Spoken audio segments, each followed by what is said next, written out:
Well, here I am in my studio. Well, actually, it's one of my offices. And I'm showing you a green screen. So you can see that there's stuff over here. And follow me over this way.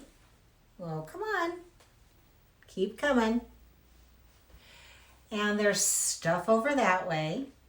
And I've got a couple of lights on the other side of me. So this green screen will take out the background. You can see it's smooth. It's all one color. And if it all works right, I'm going to show you what it looks like with me with a virtual background using a green screen.